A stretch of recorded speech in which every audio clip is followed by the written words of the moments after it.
आज मैं आपके साथ एक ऐसी कहानी शेयर करने जा रहा हूँ जो आपके दिल को छू लेगी। ये कहानी है एक औरत की जिसे अपने घर में प्यार नहीं मिलता, जिस प्यार की उसको ज़रूरत है, इसीलिए उसी प्यार को वो किसी पराया से पूरा करती है। मेरा नाम राधा है और मैं एक शादीशुदा महिला हूँ। हमारी शादी को 4 साल हो गए हैं।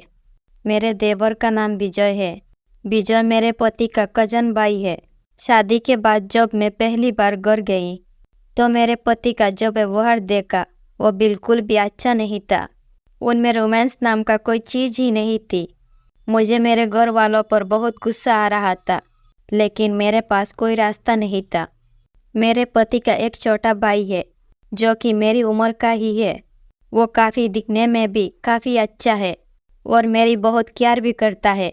शादी के कुछ महीने बीते, मेरे और मेरे देवर की अच्छी दोस्ती हो गई क्योंकि मेरे पति के पास ना तो समय था और ना ही मेरा उनमें कोई और इंटरेस्ट था। उस समय मेरा देवर कॉलेज में पढ़ाई कर रहा था। कॉलेज के बाद उसका सारा समय मेरे साथ ही गुजरता था। हम एक दूसरे से सारे बातें शेयर कर लेते थे। एक दिन मैं बाथरूम में नहा रही थी।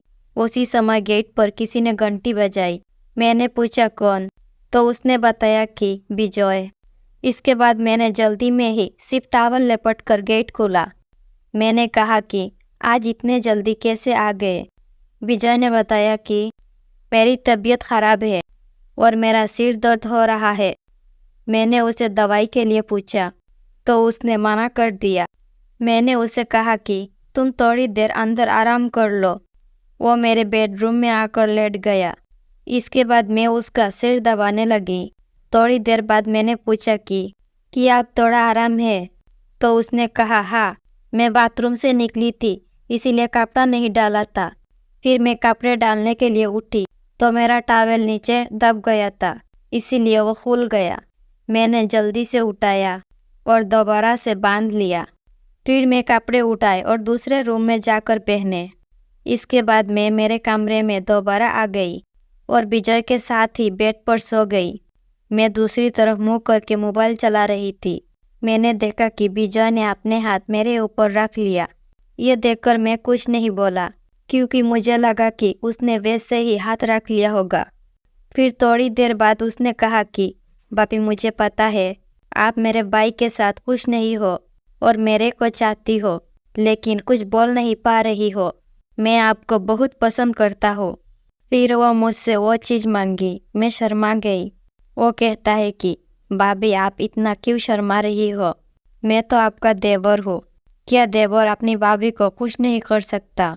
मुझे भी ठीक लगा क्योंकि जो प्यार मेरे पति से नहीं मिल रहा है वो मुझे विजय से मिल रहा है। इसके बाद मैंने भी वो सब कुछ दिया जो वो चाहता है और हम दोनों एक दूसरे में खो गए। धीरे धीरे हम एक दूसरे के इतने करीब आ गए कि अब हम एक दूसरे से शादी करना चाहते हैं, लेकिन हमें आगे का रास्ता नहीं दिख रहा है। आप इस परिस्थिति में इसलिए पहुंची है कि आपको अपने पति ही पसंद नहीं था और दूसरा कि आपकी उम्र भी उनसे आधी थी। इसीलिए स्वाभाविक है कि अगर किसी व्यक्ति को अपने पार्टनर से प्यार नहीं मिलता तो वह दूसरे में खुशी तलाशने लगता है। वही आपके साथ भी है। अब बात है कि आपको आगे क्या करना चाहिए। तो मैं आपको कहना चाहूँगी, आपको अपने रिश्ते के बारे में अपने पेरेंट्स को बता देना चाहिए। वही आपकी मदद कर सकते हैं।